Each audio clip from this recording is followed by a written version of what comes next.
Ever get that feeling like your body's just kind of off? Like maybe your cycle's all over the place or you're just wiped? No real reason. Oh yeah, totally. So today we're going deep on something that might be at the root of that. Hormones. Specifically, ovulation and hormonal balance. Big topic. Huge. You guys sent in some really great stuff from Natural Womanhood, Cleveland Clinic, even a PubMed article all about women's health. We want to unpack what these sources are really saying about how to support your hormones. I'm excited to dive in. This is a really interesting mix of perspectives. So let's start where Natural Womanhood starts, with ovulation. They really emphasize that this is a key indicator of how balanced your hormones are. It's not just about getting pregnant or not, it's bigger than that. Right, exactly. Yeah. They make this point that ovulating regularly, releasing an egg every month, it's a sign that your hormones are basically working together the way they should be. And what's kind of crazy is you could be getting your period and a lot of people think, oh, period means everything's fine. Yeah, totally. But you might not actually be ovulating. And that lack of ovulation is called an ovulation. It can actually mean your estrogen and progesterone are out of balance, even if you're bleeding every month. Wow. They even reference a study, I think it was from 2018 in Frontiers in Public Health, that says even seemingly regular periods don't always mean you're ovulating. Yeah, it's a really important distinction. You could be having a period but not releasing an egg. Exactly. And that's where some of the long-term health risks they talk about come in. Because the Natural Womanhood connects this lack of ovulation to things like bone loss, heart problems down the line, even breast cancer. Makes sense. If it's such an important sign, how can you even tell if you are ovulating? Natural Womanhood gives a few things to watch for, right? They do. They talk about tracking your cervical fluid and also your basal body temperature, your BBT. Yeah, I've heard of that. A lot of people learn those methods from a fertility awareness method instructor. Oh, right. FM. Exactly. It's all about really paying attention to your body's natural signs. Yeah. They also mention LH surge testing, those over-the-counter kits.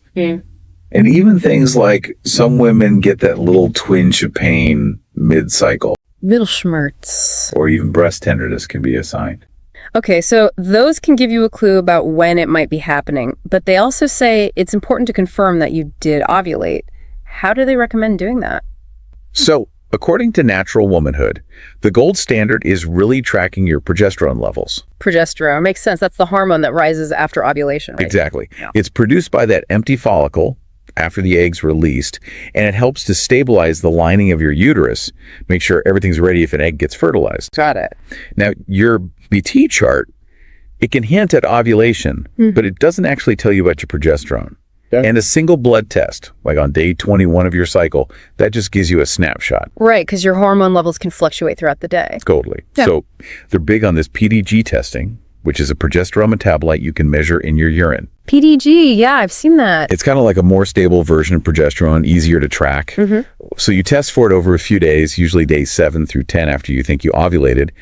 And ideally, you want 4 positive results. 4 positive results. That means your progesterone was elevated for a good chunk of your luteal phase, the time after ovulation. Got it. So if those are the signs that you are ovulating, what about signs you might not be? What are the red flags? Natural Womanhood says to really watch out for irregular periods. Irregular. Like if your cycles are super long or if you're not getting your period at all, that's amenorrhea. Right. And they also mention a potential connection between lots of anovulatory cycles and PCOS, polycystic ovary syndrome. Now, I know some people listening might be thinking, oh crap, that sounds familiar. Natural Womanhood gives some natural ways to try and encourage ovulation, right? What are some of the big things they recommend? They have 5 key areas they focus on. 5, okay. The first one is body weight. So if your BMI is really low, they suggest gradually increasing your calories to get to a healthier weight. That can actually help bring back ovulation. Okay. And then the second thing?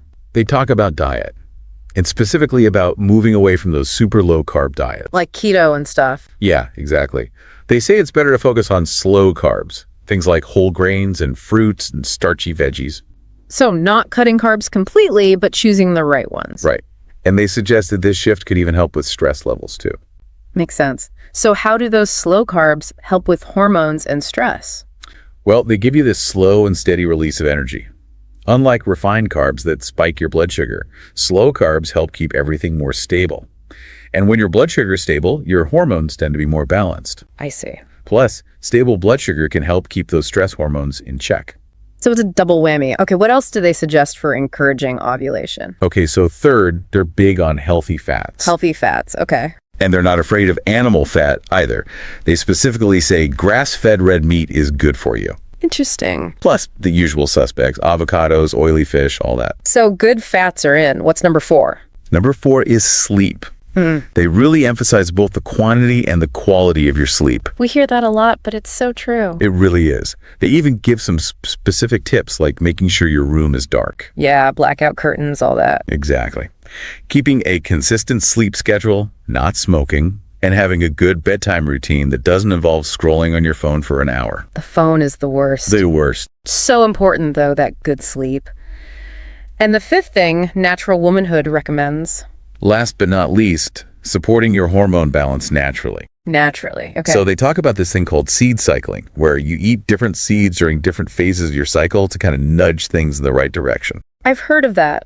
Does it actually work? Well, they admit the science is still a little iffy, but there's some research that suggests a link between lignans, which are in flax seeds, and how your body uses estrogen and progesterone. They also mention eating foods that can support progesterone production, things like broccoli, spinach.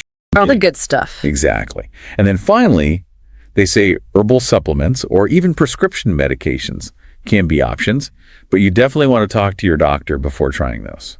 Makes sense. They really emphasize that at the end of that section, right? Like, if making those lifestyle changes doesn't help regulate your cycle, go see a doctor. And they also point out that birth control can mask the problem, not solve it. Right. They're really clear that those lifestyle changes are great, but they're not a replacement for medical advice if you need it. Yeah. And yeah, hormonal birth control it basically stops you from ovulating. So it doesn't actually fix the reason why you might not be ovulating in the first place. Got it. Okay, so we've got a good understanding of ovulation from Natural Womanhood's perspective. Now let's shift gears and look at what Cleveland Clinic says about hormonal imbalances more generally. How do they define a hormonal imbalance? They keep it pretty straightforward. Basically, it's when you have too much or too little of a certain hormone. Simple enough. But hormones, they're involved in so much. Oh my gosh, yeah. Cleveland Clinic has this whole list of things that hormones control, like your metabolism, how your body maintains its internal balance, your growth, your sexual function, reproduction, sleep, even your mood. It's kind of amazing how much they do. It really is. And even slight imbalances can cause problems that need medical attention. So what are some of the common conditions that Cleveland Clinic links to hormonal imbalances? Oh, there's so many. For women specifically, they talk about irregular periods, which can include things like PCOS and amenorrhea, infertility too, acne, especially hormonal acne that can pop up during puberty, pregnancy, menopause, even with testosterone therapy. And then there are also things like diabetes, thyroid disorders, both hypothyroidism, which is too little thyroid hormone, and hyperthyroidism, which is too much, and even obesity. And the symptoms they list are pretty wide-ranging too, right? It seems like you might not even realize some things are related to your hormones. Totally. They break the symptoms down by the types of hormones that are affected.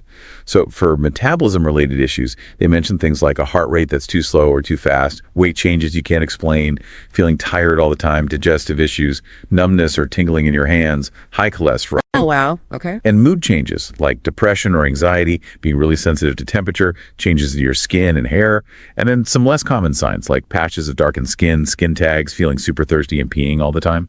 So many things. And what about symptoms specifically related to imbalances in female sex hormones? So for women, imbalances in estrogen, progesterone, or even having too much testosterone can cause acne, hair loss, heavy or irregular periods, hirsutism, which is excess body hair, hot flashes, infertility, low libido, and vaginal dryness. It's crazy how many different things can be affected. And what about in men? What kind of symptoms might point to a sex hormone imbalance there? For guys, testosterone imbalances can show up as less body hair, erectile dysfunction, developing breast tissue, infertility, low sex drive, and loss of muscle mass. Cleveland Clinic also specifically mentions a connection between hormonal imbalances and both weight gain and anxiety, right? Yeah, they do. For weight gain, they say things like hypothyroidism, Cushing syndrome, which is too much cortisol, and menopause can all contribute.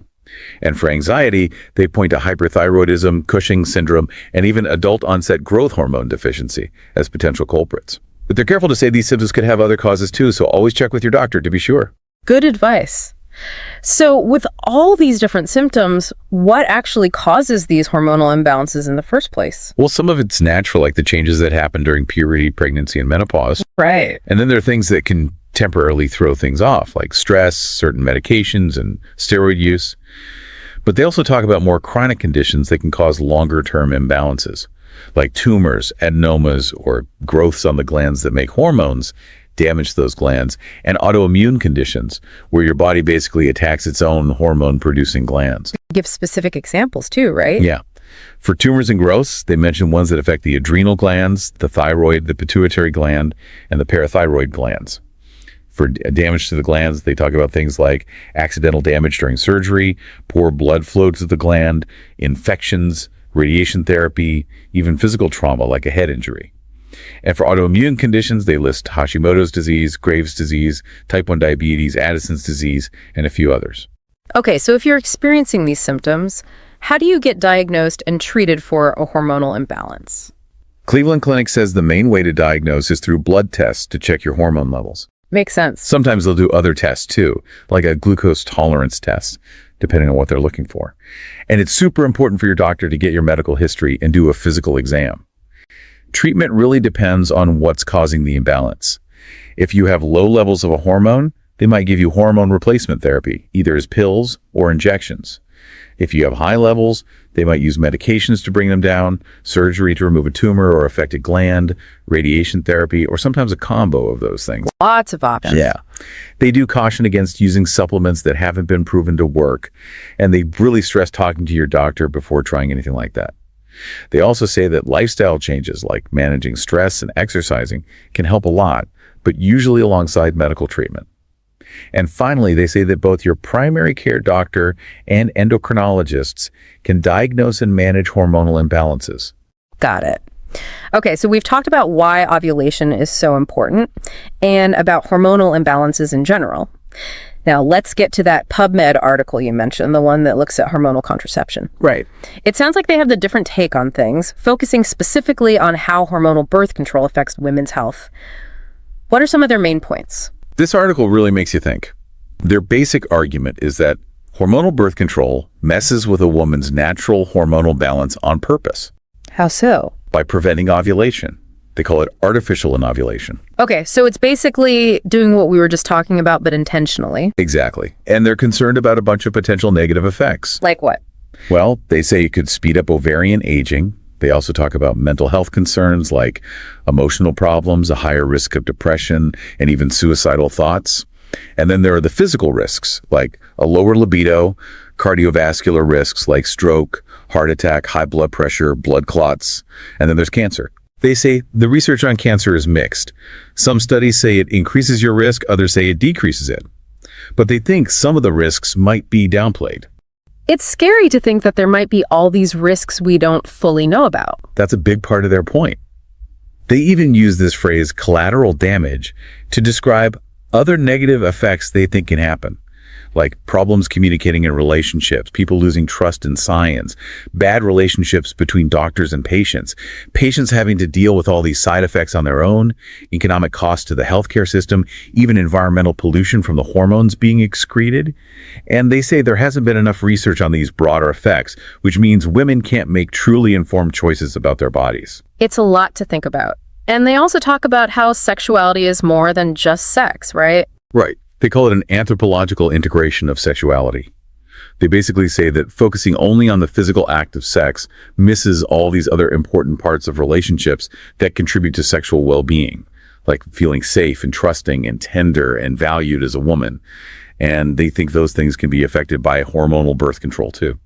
So looking at all this info, from the importance of ovulation to the complexity of hormonal imbalances and these concerns about birth control, what are the biggest takeaways for you? I think what really stands out is how connected our hormones are to our overall health.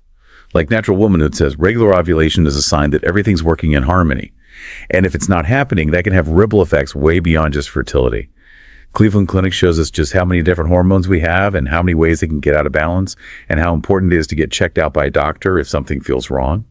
And then this PubMed article really makes you think about the trade-offs of things like hormonal birth control and how we need to have all the information to make choices that are right for us. It's about taking control of your own health, really. Absolutely. Paying attention to your body, knowing the signs, and understanding the different perspectives out there is key to making good decisions about your health. So, to everyone listening, how can understanding your hormones better help you make choices that support your health and your future? What questions do you have about your own body now? We encourage you to check out the sources we've talked about and keep learning. Your hormones are a powerful force, and the more you know, the better you can harness that power for good.